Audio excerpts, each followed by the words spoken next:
I was Ethan Brooks, a 36-year-old veterinarian in Portland, and I had been married to my wife Rachel for 3 years. My mother-in-law Margaret had been distant toward me from the beginning and made it clear she didn't approve of our marriage.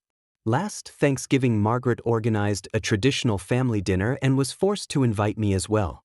During the meal, Margaret kept going back and forth to the kitchen and was strangely overly interested in me.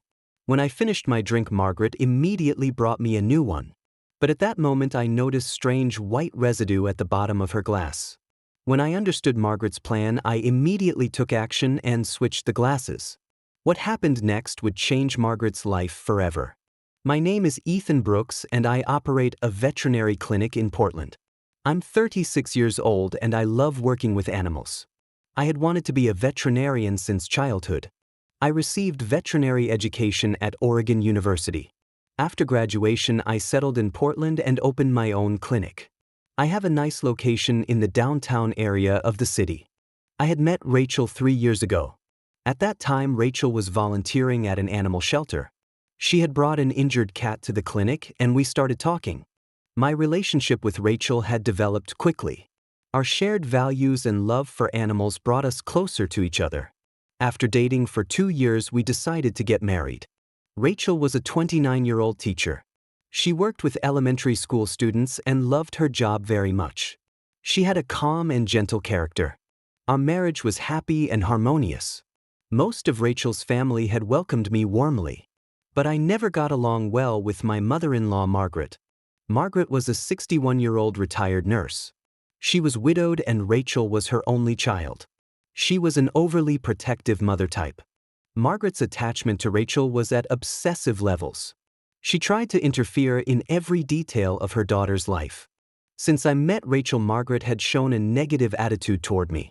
She thought I wasn't good enough for her daughter. Margaret looked down on my being a veterinarian. She told Rachel that I should have a more prestigious profession. Despite our financial situation being stable, Margaret found me economically inadequate. She expected me to be in a higher income profession. Margaret constantly whispered in Rachel's ear. She said she made a mistake marrying me and that she had better options. At family gatherings, Margaret tried to ignore me. She didn't include me in conversations and showed no interest in my problems. She tried to create tension between Rachel and me. She magnified small issues and tried to create conflicts. Margaret's behavior also bothered Rachel. She was stressed because of her mother's attitude. She tried to create balance between us. Rachel wanted to show respect to her mother but also tried to protect our marriage. She was in a difficult situation. I avoided direct confrontation with Margaret. I tried to be diplomatic for Rachel's sake. My professional life was very successful. My clinic had a growing customer base. My reputation in the community was excellent. I had a respected position in the veterinary community in Portland. My colleagues and clients appreciated me. Rachel was also successful in her teaching career. Her students and parents loved her. She received professional recognition. Our marriage relationship had a strong foundation: mutual respect, shared interests, and effective communication. Margaret's interference created occasional stress in our marriage, but our love was sufficient to overcome challenges. During Thanksgiving approaching, Margaret decided to organize a traditional family dinner. She was reluctantly forced to invite me as well. Margaret's home was located in an elegant neighborhood in Portland suburbs. It had a large property and well-maintained garden. Thanksgiving preparations were elaborate. Margaret was a perfectionist and meticulously planned every detail. Rachel experienced a mixture of excitement and anxiety. She wanted everything to go smooth for family harmony. Margaret's behavior was unusual during Thanksgiving week. She started to demonstrate abnormally friendly attitude. In phone conversations, Margaret used a warm tone. The dramatic shift from previous hostile attitude was remarkable. Rachel and I discussed Margaret's sudden change. We found it suspicious but tried to interpret it as a positive development. Thanksgiving morning, Margaret had prepared an elaborate menu. Traditional turkey, stuffing, cranberry sauce, and multiple side dishes were planned. Margaret strategically seated the guests. I was isolated in a corner position. It was easy for Margaret to maintain eye contact. Margaret controlled the dinner conversations. She guided topics and directed the narrative. Margaret was unusually attentive toward me. She refilled my plate and anticipated my needs. During beverage service, Margaret personally handled it. She brought drinks from the kitchen and catered to individual preferences. Margaret's wine selection was elaborate. She served different varieties for different courses. At the first course, Margaret served white wine. She poured from an expensive bottle and emphasized its quality. At the main course, she switched to red wine. Margaret personally filled my glass and described the vintage. Margaret's attention level was unusual. Under normal circumstances, she would ignore me but was constantly providing service. During dinner progress, Margaret made frequent kitchen visits. She spent extended periods. Margaret followed an elaborate process for dessert preparation. She individually prepared multiple components. Before serving dessert, Margaret offered special cocktails. She said she crafted them with seasonal ingredients. Margaret personally mixed my cocktail. She claimed it was a special recipe and prepared exclusively for me. The cocktail presentation was impressive. The garnish was elaborate and the presentation was professional quality. Margaret insisted that I taste my cocktail. She was seeking my approval and requesting feedback. When I raised the glass, I examined the liquid. The color was slightly cloudy and different from normal appearance. I noticed unusual sediment at the bottom. White particulate matter was visible at the base of the glass. I immediately became suspicious. Margaret's recent behavior change and current attention level triggered alarm bells. I noticed unusual intensity in Margaret's eyes. Her expectant expression and anticipatory posture were concerning. I had to make a quick decision. Exposing Margaret's scheme was risky, but consuming the cocktail was dangerous. I applied strategic thinking. I tried to divert Margaret's attention and began to create an opportunity. "Margaret, this cocktail looks amazing. Will you have the same one?" I asked. Margaret hesitated momentarily. She attempted recovery, but the awkwardness was obvious. "Oh, I already prepared a different drink for myself," Margaret said with a defensive tone. I created an opportunity. "Is there a recipe card in the kitchen? I want to learn these ingredients," I said. Margaret reluctantly went to the kitchen. I utilized her momentary absence as a strategic advantage. With a quick movement, I switched Margaret's glass with mine. Timing was critical and I had to avoid detection. When Margaret returned from the kitchen, she found me sitting in normal position. There was no indication of suspicious activity. Margaret checked my glass.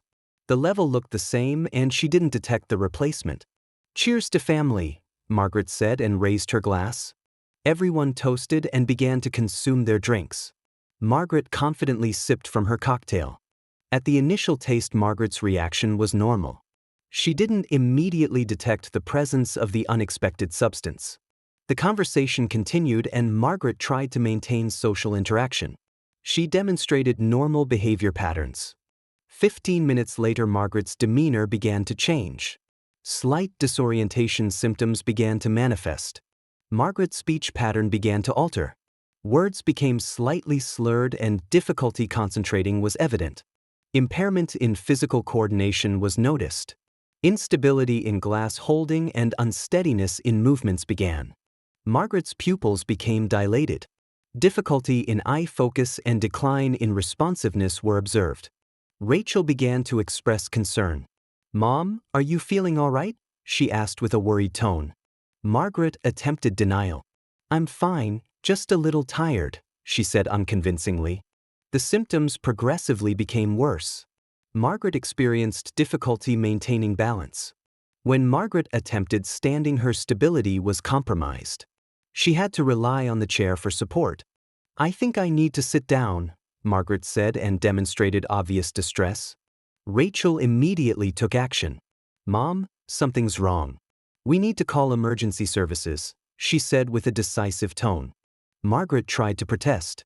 "No, I'm okay. Just need rest," she said, but couldn't deny the severity of symptoms. I made an emergency call. I requested paramedics and described Margaret's condition. Rachel went into a panic state. Her mother's sudden illness was devastating and she couldn't understand the cause. Family members tried to assess the situation. They weren't prepared for the unexpected medical emergency. When paramedics arrived, Margaret was experiencing decline in consciousness. Her vital signs were concerning. Medical personnel tried to stabilize Margaret. They attached 4 fluids and monitoring equipment. The decision to transport to the emergency room was immediate. Margaret's condition required hospitalization. A comprehensive medical evaluation was performed at the hospital. Blood tests, toxicology screening, and neurological assessment were conducted. The medical team analyzed Margaret's symptoms.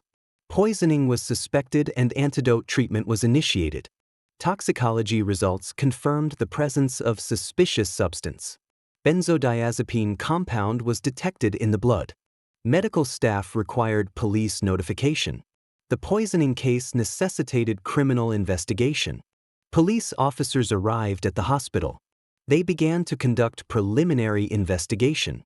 Detective Sarah Morrison was assigned to lead the case. Her experience in toxicology cases was extensive. The interview process was initiated to collect witness statements. Family members were questioned individually. Margaret's condition improved from critical to stable.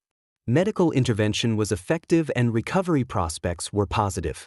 Rachel experienced emotional trauma. Her mother's near-death experience had created devastating impact. Police investigation focused on evidence collection. Thanksgiving dinner remnants were collected for analysis. Cocktail glasses were secured for forensic analysis. Fingerprint evidence and substance residue would be examined. The kitchen area was comprehensively searched. Suspicious substances and evidence potential were investigated. Margaret's medicine cabinet was thoroughly examined. Prescription medications and unusual substances were checked. Detective Morrison interviewed Margaret when consciousness returned. She was able to provide initial statement. Margaret's recollection was limited. Her memory of evening events was partial and confusion was persistent. Medical evidence was increasingly clear. Intentional poisoning was definitively established. Family members' alibis and motives were investigated. Potential suspects' behavior was analyzed. During Margaret's recovery process, memory began to return in fragmented manner. She began to recall critical information. Margaret's confession was unexpected. She described the cocktail preparation process to Detective Morrison. "I put medication in Ethan's drink," Margaret admitted weakly. "I wanted to make him sick, embarrass him." She explained her motivation. "I never approved of Rachel's marriage. I thought if Ethan appeared drunk or unstable, Rachel would realize her mistake." Margaret's plan had completely backfired. She had become the victim of her own scheme. Legal consequences were immediate. Margaret would face attempted poisoning charges. The district attorney filed formal charges against Margaret. Attempted assault, reckless endangerment, and criminal mischief were included. Margaret's defense attorney tried to negotiate a plea bargain. Elderly status and medical condition were presented as mitigating factors. "I provided a victim impact statement at court proceedings. I described the devastating effects of Margaret's actions on the family." Rachel's testimony was emotional. Her mother's betrayal and criminal behavior were deeply traumatic. Expert testimony established the potential fatal consequences of poisoning. The severity of Margaret's actions was demonstrated. The judge delivered a guilty verdict to Margaret. Sentencing phase was scheduled along with criminal conviction.